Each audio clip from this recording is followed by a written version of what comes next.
What's going on, reefers? Blaine here. We are back, as you can see, in the farm, and today we're going to be talking more about our aquacultured animals. Today we're going to be focusing in on chalices. Now, chalices are a coral that were extremely sought after early on in the hobby, and were easily some of the most top dollar items we've ever seen in the industry.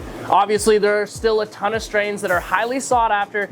Today, we're going to be talking about a lot of strains that we actively aquaculture here in the farm, and we're also going to go ahead and get into some of the tips and tricks of keeping these corals. We've gotten the chance to come into the farm, just as I mentioned, and I really enjoy being able to come in here and show off all of our aquacultured animals. I really feel it's some of the best videos we're able to put out, and it's obviously the corals that you guys are snagging up as well on our website. I want to stop real quick and make sure, if you guys haven't done so already, hit that subscribe button down below so you guys can tune in and make sure you don't miss out on any of the amazing content that we have going on. We recently have done videos like the anemone video, the Favia video, and all kinds of different ones that we have planned and ready to go to do here in the farm. So let's go and dive in, talk a little bit more about chalices. Overall, there's about 10 genera overall in our hobby that we kind of group together into this overall collection of chalices. We talked about this recently in our Favia video. We went over a bunch of different genera that are going to be kind of grouped together and put together to just be called Favia.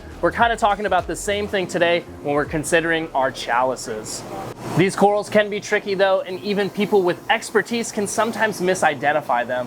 When we're looking at some of these chalice corals coming out of different genera, we're talking about maybe even an oxypora and a kinophilia even look similar with one another. So it's okay to understand that not a lot of people are going to actively be able to identify these and put them in the right group. And even at one point, Pictinias were even considered chalices as well. So obviously our hobby is developing and learning more and more about these corals every single day. Chalices are some of those corals that a lot of hobbyists are trying to add into their reef aquariums due to the fact that they put out some unbelievable color combinations.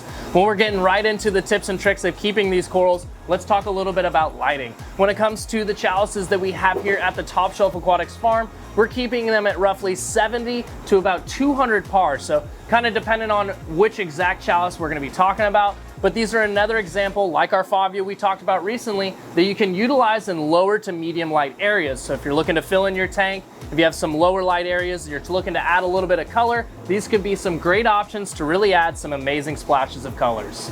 Another thing to mention as well is a lot of these corals are going to show a lot more of their amazing and brilliant color schemes and more of a blue spectrum. If you have them underneath a white spectrum, you're going to not nearly see as much of the pop as you see under all those blue lights. Similar with our flow as well, we're going to be keeping these at a low to a moderate level of flow because we want to make sure that no detritus or anything like that is going to build up on the corals, but we don't want to have too much of extreme flow going on that we're going to be ripping off tissue off the skeleton. So once again, these are going to be some lower areas, some areas where you're going to not see as much flow. Let's talk a little bit about placement in our systems when we're getting ready to add some of our chalices in. One thing to remember as well is that they will put out some sweeper tentacles, not extremely long ones, but one that is notoriously known to put out extremely long sweeper tentacles is the Hollywood Stunner Chalice. This is one you may want to look out for when you're getting ready to place it into your tank. So be wary and understand that they may put out some sweepers, so keeping them maybe a couple inches away from some other corals could be a good idea. When it comes to the growth structure of these corals, they're encrusters by nature. So what they'll end up doing is they'll encrust over whatever rock or frag plug, tile, or whatever you give them.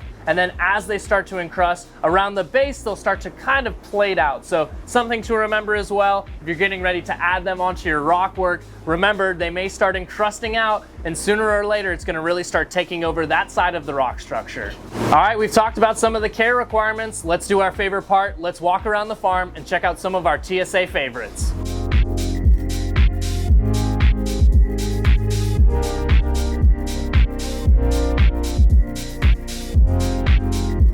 A newer chalice of ours is the TSA Sugar Cookie, which has a rich golden color throughout its entire body with brilliant baby blue eyes. Some of my favorite colors personally, mixing together to make quite the beautiful piece.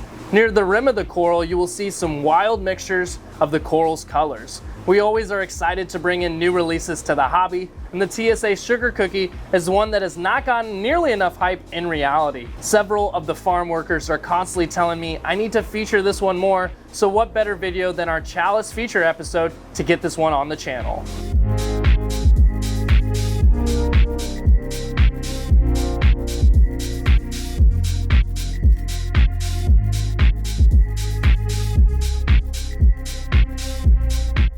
Our first classic chalice of the list is going to be the Jason Fox My Miami.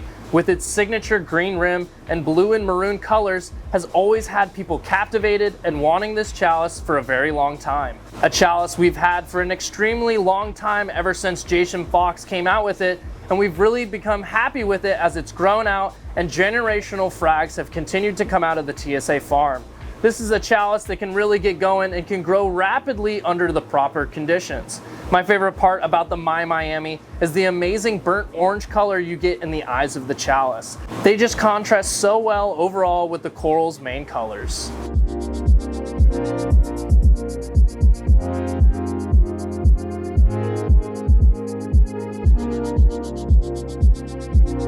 Staying on the same track, let's talk about another amazing Jason Fox piece, and let's get into the Jason Fox Gold Meister.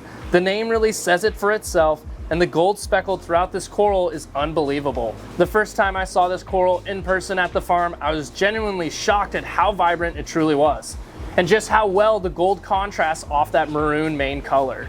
I feel this can be really a nice chalice to add into any certain lower light areas that can provide a nice maroon touch even when there's not enough par for most corals. The Jason Fox Gold Meister is definitely one of my favorites on this list.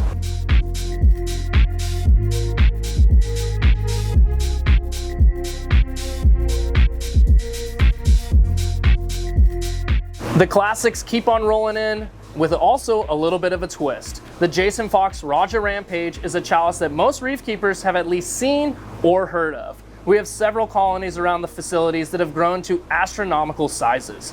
With brilliant green and bright yellow eyes to contrast, this coral has really tend to grab people's attention right away. One thing I do love about this chalice is its ability to grow quickly and efficiently, making it a great coral for not only us at the farm, but a great chalice for reef keepers to try out. Now, a chalice that is similar but has a TSA twist to it is the TSA Raja in Pajamas. If you haven't gotten the chance already, check out the release of this one and the article on reefbuilders.com. I was actually the one that was able to write on this piece and talk about it. The grafting of the blue in this one is absolutely spectacular, and in reality, this is a chalice that any coral collector, or better yet, chalice collector, should go for.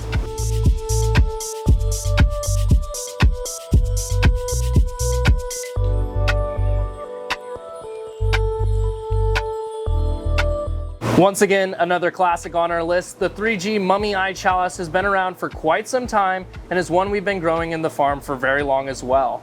I love the eyes on this chalice with that hot pink color. It just contrasts so well with that green/goldish color in the overall color scheme. Due to this coral being around for quite some time, it's been able to come down in overall price, making it much more affordable for reefers at home. As the colors get closer and closer to one another near the eyes, you can get quite the interesting color combos. Overall, one of our favorites in the farm and an OG coral that you should consider snagging up.